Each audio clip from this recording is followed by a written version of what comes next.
Good afternoon, everybody, and welcome to our 1MD Live Sunday afternoon show. Thank you so much, Dr. Shetty, for joining us and selecting a really interesting and a very important topic for us today. We'll be having a exclusive session on a mental health dialogue today, managing avoidance. And at the end of the show, we will be giving you Omicron updates from Dr. Joshi as always. So please stay tuned and feel free to ask any questions that you may have for Dr. Shetty. Our topic is managing avoidance. And what we mean by this is we are trying to talk about all aspects of avoidance. I'm not going to speak about it. I will have Dr. Shetty explain to us from the very definition of what we actually mean by this. And then we will delve into the different aspects of how this is relevant in today's day and age. Dr. Shetty, the floor is all yours.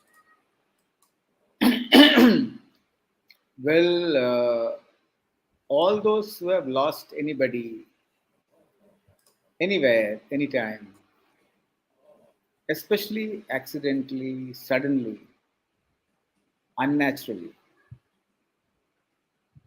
what happens is there's a lot of pain, anxiety, sadness, anger, and guilt.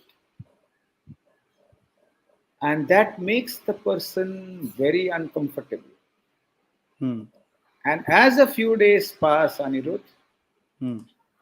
in such circumstances, people try and push that memory and those emotions and thoughts down. The mind itself does something known as repression.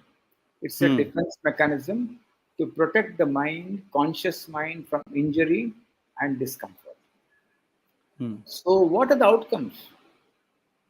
One stops talking about the person whom he has lost or she has lost. One stops looking at the articles or small aspects of the person, clothes, handkerchiefs, spectacles.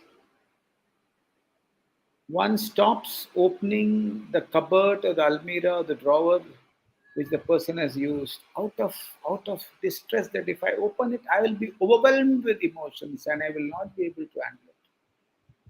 One stops going to the place where the accident, sudden death, death due Hmm. to self harm, unnatural death has happened.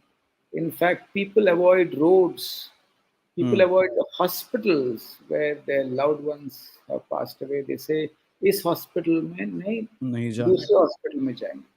Correct. I run a support group of those who have lost people due to Okay. self harm or and COVID, and I still see Anirudh, Hmm. people locking the cupboards, putting a star and writing "I miss you," but very scared to even touch it. Hmm. So avoidance is a very common consequence of distress and grief related to people whom they have lost. There are guys who have also attempted to break it by sleeping with the dress of the loved one on the bed, so wearing the clothes of the loved Hmm. one. I used to wear my father's shirt after he passed away. Some also believe that giving away clothes in a month's time is moving on and it's part of cultures. Hmm. Some would want to retain all of that for a long time. Certain psychologists and mental professionals believe that moving on would be not clutching to it, but giving way. But avoidance is a symptom, and if it lasts for a long time, it really would destroy the mind of the person. It will make him or her less capable in day to day activities. It will make him or her not enjoy life as much as he or she should enjoy. And avoidance is a normal mechanism of the human mind, becomes catastrophic, pathological, exaggerated when we don't work on it. Also, Anirudh, Hmm. what we see with different people, If people are in a support group after they have lost their loved ones through accident, self harm, sudden, unnatural, or any sudden demise, they're able to work through that much easily. I would like to share a story of a gentleman, 50 plus, who lost his mother in COVID. And in the discussion which happened in our group, he said that it's very difficult to even touch a belongings. But after the entire discussion, he wrote, with great difficulty, I opened my mom's cupboard and I was surprised to find that she had stored my paintings when I was 5 or 6, kept all my articles which I had written in my earlier days. And I was so surprised and so delighted to see what my mom has done. There's somebody else who also said that it took them 8 years to open and read the diary of his daughter who had left the family due to self harm. So, avoidance is a symptom. It is common. We need to be aware of it and we need to actually slowly work on it. Sometimes it might take weeks, months, but the process is on. I would advise that touch the almirah or the cupboard for a few days. Open it only 5 degrees and don't open it completely. Allow it to be for 7 days. Open it 10, 15 degrees later and allow it to be for some time. And slowly, when you open, you'll be able to touch those things. At the same time, seek assistance from somebody to actually do that. In the sense, if Hmm. somebody is there along with you, he or she will be able to manage your tears, manage your pain. And sometimes, when you hold the sari or the shirt of your loved one, he or she comes back to you again. But remember, tackling avoidance would also mean actually revisiting the grief, revisiting the memory, so that the memories get healed and quarantined, and you can hold the person, the loved one in your heart, and remember all the beautiful times you had with the person. So, my dear friends, lastly, avoidance is common. It becomes a mountain if you delay it. Try and break it gently, slowly, with help, without help, with a support group, without a support group, and start moving and opening the, the almirah, cover, drawer, or the wardrobe gently and slowly, and doing what you think is the best so that the memories of your parents, of your daughter, of your son, of your brother, of your loved one remains beautiful in your mind.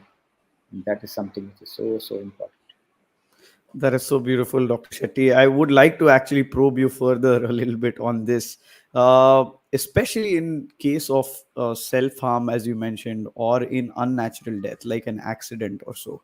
The immediate family almost feels like a robbed chance from them to have said things, to have done things, and they almost first feel guilty for not being able to help, and then later on they feel like they sometimes even feel angry. In case of self harm, they feel angry at the person, that how could you do this to us, sort of a feeling. So how does one deal with this, and how do people who are related to this immediate family, how do they sort of contribute, if you can throw a light on that? Absolutely. You use the right phrase, robbed. And robbed would mean actually that you have left us without informing, you did not allow us to do so many things which we wanted to do with you.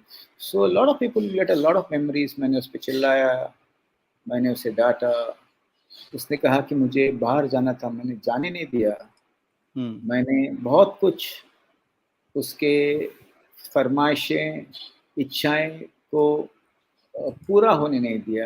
I deprived Hmm. my son, my daughter, my father, my mother of all the good things. I still have this young man, 45 plus, and he Hmm. said that his wife wanted to go all over the world. And this man had said, let us amass a lot of money and then we'll start going. And he is so guilty that he could not enjoy in between.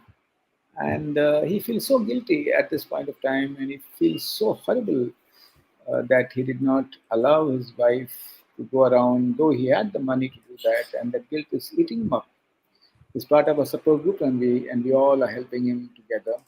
And so, what is important is there's another story. There's a young man, Hmm. professor, who looked at the phone of his father after he passed away, and he saw that his father wanted to go to Kailash, Mount Kailash, and he had planned everything. He had done all the tests.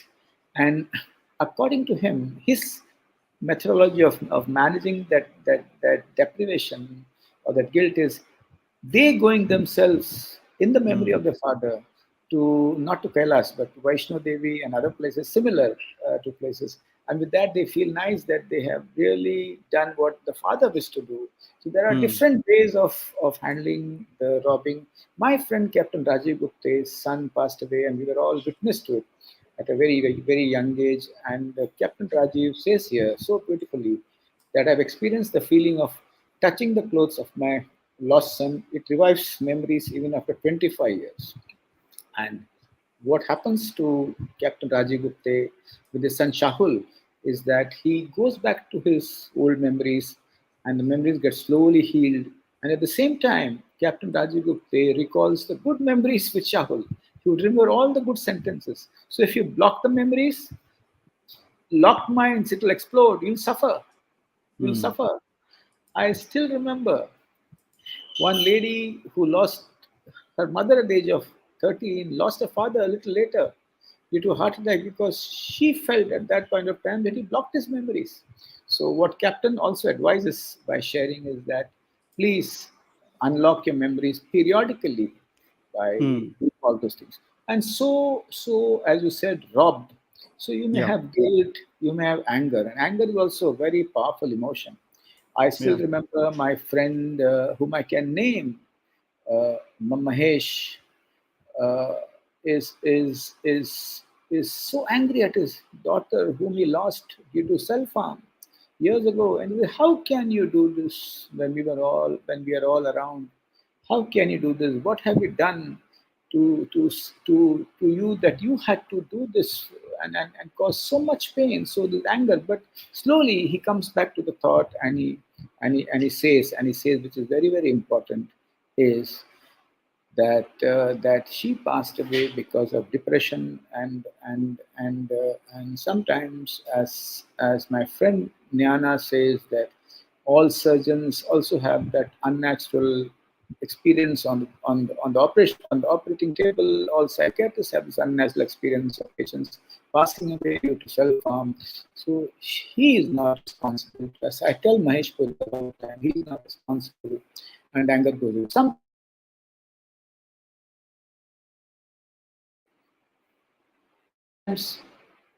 Sometimes it's guilt, sometimes it's anger, sometimes it is fear.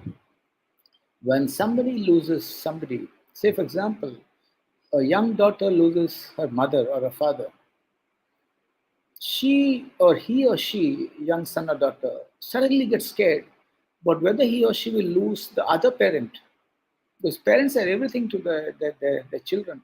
So all those who have lost one parent due to a sudden COVID death or probably a self-harm, suicide, or an accident suddenly become very possessive about the other parent, and they call them 100 times because that's the only parent who's alive. And what is there for children? Parents are the most important things for children. So the fear also is extremely I still remember this young doctor saying after she lost her husband that the daughter calls her a million times, and she was actually she was at sea what to do. And my advice to that daughter is probably the mother cannot help you handle the fear. A therapist, a psychotherapist, a psychiatrist can help you with those fears. So once the fears go down, you become a little secure, you become stable, and you're able to relate to your father, your mother who's alive beautifully. Because, Anirudh, when he or she clings to the mother or father and calls him or her 100 times, what happens is the living parent gets so affected, himself or herself, that they remain in a state of anxiety, alert, and Sure. also the complications of the death of Yeah. her spouse also creates a lot of agony. So remember, my dear True. friends, fear, anger, and everything, all the emotions that are very, Emotions. very difficult needs to be healed and it may not get healed by people inside the house. Sometimes you need to seek the help of Yeah. the psychologist or the therapist. And the related question, I'm going to connect the next question to that, Dr. Shetty, is how can the surrounding, your circle, basically your friends and family friends, etc., how can they be a part of this? Which I'm going to connect to the next question, which is how does one then get back to the routine, breaking it into and then going back to a normal life? And then when people are going to ask you questions, you are suddenly scared that you will have to speak about that topic, which may again bring back the tough memories. And so how does then one break from that? Very good question. And much before that, I would like to share what Anita Patil, an MSW at BRC, shares. She says, "My father passed away in 2002. I still have some clothes. Difficult to give away, but now accepted that I have to part with it. There's no need to give away. It's not a prescription at all. You can do what is good for you, what is actually good for you. And holding on to some things, like I have held on to my father's watch, is something which makes you feel that he or she is next to you, and there's no grief there. There's also some amount of contentment, satisfaction that you have somebody symbolically very close to you, and that's beautiful, Ranta. So routine, as you said, and Anirudh, is that sometimes it feels like there's nothing left for me in life. Hmm. What is the meaning of life? Existential question. What is the meaning of life? What is Correct. death? Is there something Hmm. after death? I still Right. remember in a classroom in a school, bunch of kids asking me, "What is there after death?" After they lost their friend, colleague, 15-year-old student to suicide, and they completely asked me, "What is there after death?" And so these Hmm. existential questions: What is there after death? What is the meaning of life? Why should I be alive? Everything Hmm. is nashwar. But padhai, nokri, everything is absolutely nashwar. Hmm. No meaning at all, No and you meaning. go into a state of existential denial. You Hmm. go into a state of virag, and that's the time. What is very important for us to do is we have certain objects in our life which keeps us Hmm. going. One is family, home, purpose which you had before the loved one passed away, and a routine set of things. I Hmm. still remember when I went back to my work on the eighth day after my Hmm. father passed away. Everybody was shocked. I said, "No, I have to start some amount of routine. It's not that I'm completely healed. Correct. You still cry intermittently, but what is so beautiful about it is you have to get back on your shoes. That would not mean that you have to get back on your shoes after you're healed completely. Both can True. run parallelly. And that is something we need to actually do. Get back, go and sit in your office or your clinic. You may not be 100% functional as you were, but wearing your shoes, wearing your chappals, and starting that routine little by little Hmm. is important to break the existential thoughts. It's important to bring us back to life slowly and gently. At the same time, don't act brave. Nothing has happened to me. मुझे कुछ नहीं होता है. Don't behave Correct. like Amitabh Bachchan's son, Abhishek Bachchan, in the film Guru, where he says, "Father died, I did not cry. Mom died, I did not." No, no, that's not the way. I think grief and routine can run Hmm. parallelly, and so don't wait for complete healing to start your routine. Getting back to your routine is also a, a technique, uh, technological technology and intervention for us to come back to normal, because we are responsible for other members, for other members of the family. I still remember this elderly couple saying to me that, "Dr. Shetty, we still have one more son and we can't Hmm. deprive him of our love, and we need to come back to where we were, and we have to fulfill our responsibilities on this earth as long as we're alive." And so coming back to real routine is something also breaks avoidance, helps us to get over our grief gently, and it's an intervention. And if you cannot, and if Hmm. you're completely paralyzed, remember one thing: you need to see a friendly neighborhood psychologist, psychiatrist, or a spiritual guru whom you would know, And spirituality is something which also helps you to heal as much. But if you have signs of depression, and if you have signs of, oh, I need to go and meet my loved one on in Correct. heaven or anywhere he or she is, that's the time you should immediately seek help of a psychiatrist or a psychologist. And how can a family or a friend help in this, Dr. Shetty? Yeah, Just yeah, that yeah. question. Yeah. So I would say families and friends have great responsibility. What are the don'ts? Hmm. Don't ask, kaisa hua? Hmm. Kya karan tha? Don't blame anybody. Don't make statements which you're not aware of. And suddenly, if you utter something, because at that point of time, those grieving are very sensitive to every word, every sentence you've uttered. So don't do Correct. that. Because you may do it very, very, very casually because you want to know. So cut all why, what, and how. Hmm. Why he passed away, how he passed away, or what did you all do? Nothing. Which doctor? Nothing. Which hospital? Nothing. How much he took? What he did? No. First step: be with the person without doing anything. Hmm. Sense of acceptance of the person completely is the Hmm. most powerful intervention a family member can do, a friend can do. You'll have a lot of automatic thoughts coming in your mind, automatic feelings Correct. coming in your mind. And what is so important is just watch it as a witness, come and go. Don't utter it. Hmm. So, first is being without Being alone. doing. Hmm. Second is, at that point of time, there are certain instrumental activities which you can do, which means sometimes people don't eat. So, you're Hmm. providing them with food, seeing that the household kitchen runs, seeing that they are given company, seeing that their bank and other things you assist. That's Are taken instrumental. care of. Yeah. Third is they will ask you, they will share a lot of statements and questions.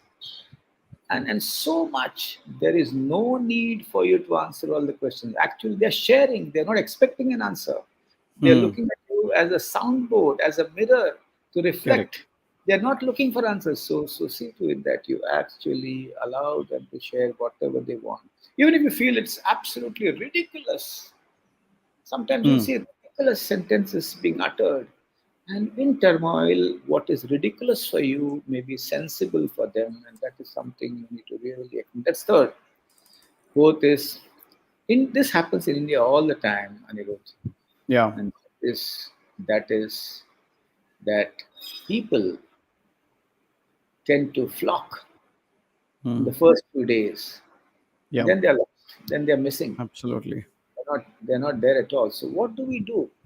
We handle it logically. If you have 20 friends or 30 family members, see to it. In turns, you keep in touch with the person for across 6 months to 1 year. It takes Hmm. approximately 1 month to heal in grief, but when it's unnatural, it might take 6 months to 1 year. And that is something we need to do. At times, why did he do it? Eternal question, no answer at all. As a Yeah. psychiatrist, I would say Jivan Maran Vidhi Hath. It's not in our hands all the time, in spite of all our efforts. So True. at least turn by turn, you need to really look at it across 6 months, and that is Hmm. important. And let people cry. And if you're very uncomfortable when they cry, don't bother. Let them cry. There's no need to stop their tears. And if you're very uncomfortable, it's a reminder for you that you have not cried for a very long time, and you're holding on Hmm. to your tears. And if a psychologist or a psychiatrist also has an occasional tear or tears falling, and he or she listens to pensive, very sad stories of their patients, clients, friends, or families, perfectly all right. I'll still remember in Kutch when we were doing this intervention with all the salt pan workers after a cyclone. Hmm. My two friends were along with me. One friend came and asked me, Dr. Shetty, I felt like crying when she said I had three children on my shoulder and I had to leave the fourth one in the water to save the three children. She said, I just could not stop and I started crying. Is it wrong? I said, perfectly correct. We are humanistic in our work, and the human element should never be lost. And as long as you are not overwhelmed by tears and you can gather yourself and continue your healing, you need to accept that tears are normal, even for mental health professionals too. Absolutely. How wonderfully said. Dr. Bhanushali's question, I'm going to take Dr. Shetty, if that's okay. Uh, and I'm going to combine this with the guilt question that I have. Is firstly, a lot of relatives and immediate family feel like they have done something wrong, or they should have stopped somebody from going somewhere if it's in terms of an accident, or they could have done something differently, could have said something differently that could have avoided the demise of the person. So, in conjunction to that, Dr. Bhanushali asked, how can a family of doctors accept sad demise of elder son doing PG in pulmonology in SMS Jaipur, brain dead due to dengue shock syndrome in Diwali 2017? Still, they are in shock, he's saying. Absolutely. In fact, if you look at the scales in psychiatry and psychology, loss Hmm. of a crop, loss of a crop, and Hmm. loss of a child is the biggest pain-giving event for, yeah, any human being in our country. So very important is to the family to share their emotions about the loss among each other. Hmm. No avoidance. Don't avoid the feelings. Don't avoid the emotion. Don't avoid speaking about it, as and when it comes. And do not play the big daddy role in your family. The big Hmm. daddy is the elders in the family, in a feudal family. He is stoic. He or she is stoic. He or she believes that if he cries, everybody will break down. Not true at all. There Okay. is no best human being, the best healer inside the family. Hmm. Everybody is a healer. 8 year old, Right. 80 year old, 80-year-old. So Hmm. make grief democratic, Hmm.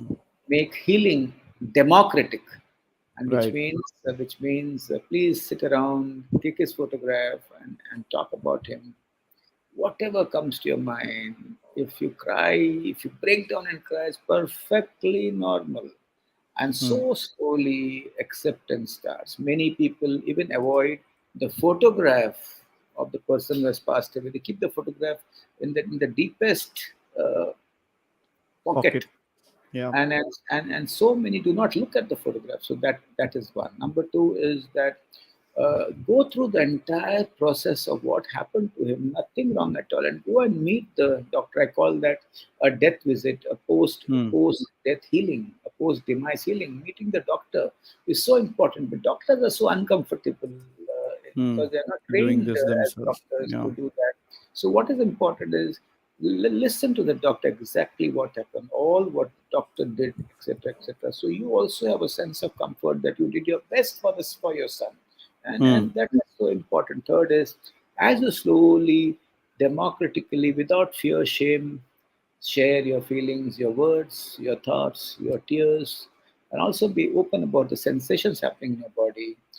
You slowly find a way of keeping his memory alive. Sometimes doctors institute a scholarship, support activity which happens every year in the memory Correct. of a real loved one. I know a lot of young boys and girls, after they've lost their children, they are doing great activities for other children. So converting your pain into activity and the betterment of the society is one of the best Correct. methods of healing. Among those who have been affected with an event like this, Anirudh, one or two Hmm. of them might get severely depressed, might have extended grief, and these are the people who may need a psychologist or a Need help. psychologist across time. Absolutely. But don't stop grieving. Open your Hmm. heart, open your vocal cords, share your words, share your feelings, share your thoughts completely, and that is something we need to actually do. Absolutely. Wonderfully said. And so, in terms of the guilt, right? Uh, Basically, feeling like you could have done something better. How does one deal with that, Dr. Shetty? Research has said, Anirudh, that Hmm. doctors will, all the time, that they could have detected the cancer before, they could have gone to that other doctor, Correct. Correct. and on hindsight, Exactly. people give a lot of explanations how that other Yeah. doctor was very much better than yours. But Yes. remember one thing: Hmm. all members in the family who have lost any loved one, could be doctors, Hmm. could be engineers, you could be engineers, doctors, ministers, politicians, priests, and scientists. But remember one thing: that is one hat you wear. The other hat you wear is you being yourself. Like Harish Shetty wears different Correct. hats. There's one Harish Shetty, there's Harish Shetty from Mangalore, there's Harish Shetty, a teacher, Harish Shetty, a doctor. So at that point of time, you need to understand that remove all your hats and feel yourself as an individual. I mean, feel yourself Yeah. as an individual. One thing you know, that birth and death, both largely not in your hands. But at the same time, the root is in your hands, and you do your karma as much as you can, as much as you can, as much as you can. You've done your best. The second part, again, karma has different ramifications and manifestations. Sometimes you may believe it is because of your past karma that Hmm. you have lost your father, mother, brother, sister. Not true at all. Let me tell you, there's no evidence to that. It's because it's because I have done something wrong before. I am suffering. Honestly, I don't believe in that. I Hmm. don't believe Hmm. in that. So accept that birth and death not in your hands, but the root between the birth and death is your duties. And you've done your duty as much as you could. But sometimes you're away from the city and the person has passed away. No, no chance. I should have diagnosed it when I was there 6 months ago. No. Birth and death not in our hands largely, but you can do as much as you can, and that is something which is so important to allay the guilt. And if the guilt is severe, then it's depression. If the guilt is continuous, it's depression that needs to be treated chemically and through counseling and psychotherapy. Wonderful. Sonali Tondlikar ji is saying, my husband, we got separated now, whose previous wife died of cancer, never got over her death and behaved badly with me. I feel I was not able to cope up with it and ultimately we separated. Maybe I was not understanding of his grief. Very difficult to give an answer because I would not know all the Specifics. details, Yeah. but all the details, and I would err on the side of passing a judgment. But the point is that this could be a very big story. What could you do now? You have tried your best to help the marriage. You have tried your best to save the marriage, and after you failed, you probably separated, and that is fine because ultimately you also have to protect your mental health to Yeah. some extent. You also have to decide that this is not working for you and you have Hmm. separated. Well, your husband, I do not want to pass any judgment. I don't know him. I Hmm. think you leave him alone. And if you are separated, remember Hmm. there's no shan, there's no sharam, Hmm. and it is one of the travesties of life where probably you felt that's the best decision for you. But I would not say that you did not understand your grief. I would not say that you did not understand his grief, etc. Hmm. Hmm. You did what is best for you, and that is perfectly all right, and it's perfectly okay. So Nadi, thank you. Yeah. Thank you so much. And last question is, how do we handle difficult memories in life? So that's one question I want to ask. Like when these memories come at different events of these loved ones, then at that time, how does one handle this? Well, I get memories of my lost father often or rarely. It comes and goes, and that's perfectly all right if it comes and goes. And most of the memories now are all those memories with whom I had with all those memories of which I get are those pleasant memories, and sometimes the memories of the last day in hospital. But there's peace, and so don't stop those memories. Allow it to come and go. But if you get difficult memories all the time, like in post-traumatic stress disorder after demise, sudden demise, or an accidental demise, or catastrophe, or an earthquake, or a riot, or Ukraine crisis, or whatever, you might actually get an intrusive memory coming to you again and again, again and again, and that might really hurt you very, very badly. So it's important that if this recurs, you need to see a mental health professional. Thank you so much, Dr. Shetty. We have Dr. Joshi joining us. Dr. Joshi, thank you so much for joining us. Uh, we were able to get some of your time in your busy schedule. We will be playing the Omicron update, or would you like to give the No, update no, today? I will speak. That update is Okay, more sir. for medical doctors. Sure. So first of all, Guru Anna and Anirudh, wishing everybody World Happiness Day. It's Yes. also the World Sparrow Day because sparrows are getting extinct, Okay. and I'm sure Guru Anna has told us the tips to be happy and healthy. Yeah. Yeah. There is the only update which I want to give everybody is that worldwide we are seeing a surge. There has been a panic and a fear creeping down because of China locking down, South Korea having spurge of cases, Hong Kong having a lot of cases, UK having the BA2. But you must have seen the narrative of the Indian government, which is very correct, that you see the BA2, which is the main variant of Omicron, which is prevalent worldwide and which is raging now, including United States, already was there in the month of uh, November, December, and January, mainly in December and January in India. So there is no need to panic, but we need to be careful and not complacent. We still need to mask. You can see that I'm masked completely, and whenever you are traveling out, whenever you are in a closed indoor space, and we still need to vaccinate. So COVID appropriate behavior has to stay with us for a long period of time, and that is the only message which this is happening. The numbers and the third wave in India is clearly gone, including Mumbai, but COVID is still around, and it's going to be around for a while. So I think appropriate behavior without being revengeful and reckless is the key. So there is the 3 R's we have to eliminate: recklessness, rebellion, and revenge. And we need to be responsible and correct and appropriate. And that is the need of the hour. And we need to be calm, and we need to do our meditation. We need to go back to our economic and educational lives. We need to have a normalcy. But we need to be careful of our air ventilation. Whenever you are in a closed, crowded environment, we definitely still need to mask. We need to ensure that when you're unmasking, whenever you're eating or eating out, whenever you're into closed space, you need to be cautious. If you are eligible for an extra dose, take it. See, vaccines are evolving. We are getting newer and newer vaccines. Uh, India has been at the forefront of all developments related to COVID.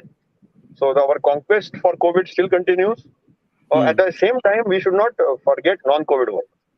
The last point is a lot of fear has crept in from Israel. There is a new variant there. We don't know whether it's a variant of concern or variant of interest. Yeah. But more than 2 weeks have passed. So a lot of people call that there are recombinants. What is recombinants? Recombinants means 2 variants can get mixed. Original strain was Wuhan strain. Then we had India Delta strain. Alpha was in UK. So when you mix up 2 strains, for example, Omicron and Delta, it is called Deltacron. It's called as a recombinant. Usually these recombinants seen in genomic testing are usually contaminants. So again, there is no need to panic.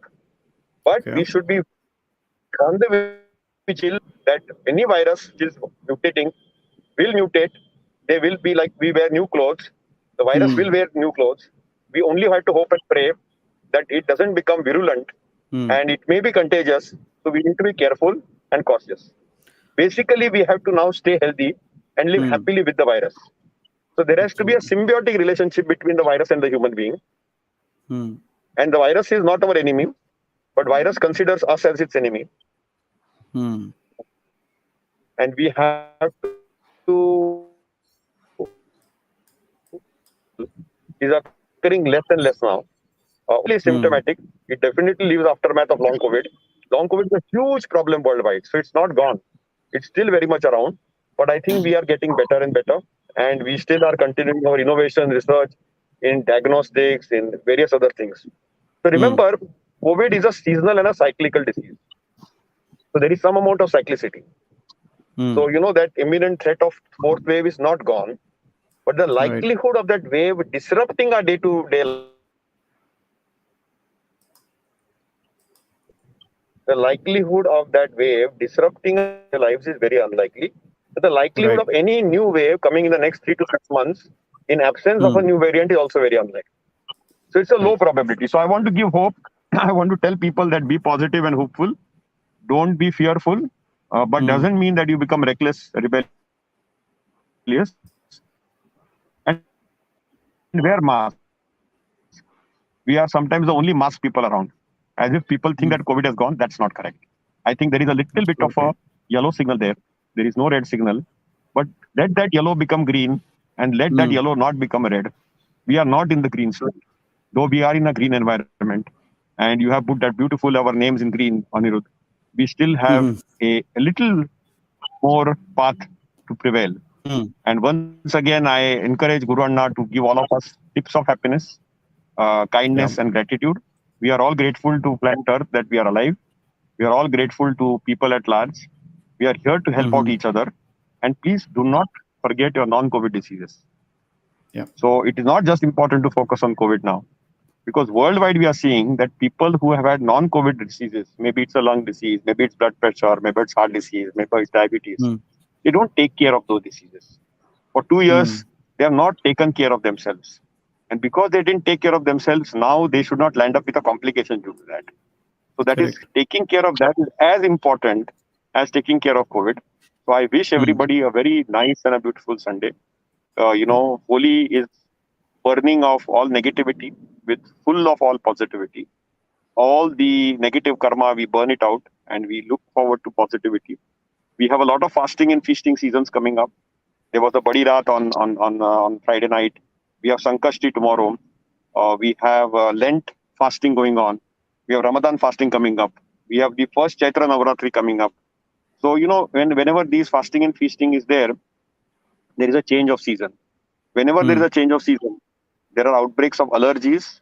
There is an outbreak of weather changes, and there is an outbreak of illnesses. Mm. Currently, what is battering Mumbai and Maharashtra is a heat wave. There has Yeah. been a heat wave, and that heat wave has led to exhaustion. So, if you Yeah. don't have contraindications from a heart side, please hydrate yourself. Please Mm. ensure that you are in a protected environment, because the sudden March heat wave also has hit us hard. So I Yeah. think be careful, be resilient, be strong, stay happy, and smile. And that's really the mantra for today. Again, as I said, I'm grateful to Guru Anna for teaching us and making us self learn and self Mm. realize the path to being wise Yeah. and correct rather than being reckless and irresponsible. So that's my take home message. I'm sure Guru Anna will have better pearls of wisdom for all of us. And we always look forward to all of it. And again, thank you, Anirudh, for continuing this show after show. So we are still, having our mind, which is far more important, because the mental health impact of the pandemic will last us Mm. for a decade. The Yeah. virus might impact us for maybe a couple of months for Mm. our immunity. But the mental health pandemic is still going to be there. So I'm certain Yeah. Guru Anna will give his pearls of wisdom to encounter them. Thank you. Dr. Joshi, just one question, quick question. Some people say that I won't take the booster because it's leading to complications, Dr. Joshi. That is not, if you're eligible for a booster, you should take it. It's not a booster, it's a Mm. precautionary dose. If you're Correct. above 60, you have comorbidities, you're at frontline, remember that fundamentally the role of vaccine is not to Mm. prevent the disease. The role of the Yeah. vaccine is to prevent you from death and severe disease. So that is really Correct. the role of the vaccine. If you have a Yes. medical contraindication of an adverse event, if you have autoimmune disorder, discuss with your Mm. medical doctor and then take the dose. My Okay. suggestion is please take it under medical advice. Mm. All of us have doctors, and discuss with the doctor and then decide. Wonderful. But we And the encourage it. Yeah. last question I have is regarding South Korea and China. There is a lot of fear regarding the huge spike in cases over there. That is exactly the BA2 Omicron variant, which India had Okay. in the month of mid December to mid Jan. Okay. So they are getting it now. See, Right. geographically the virus keeps rotating.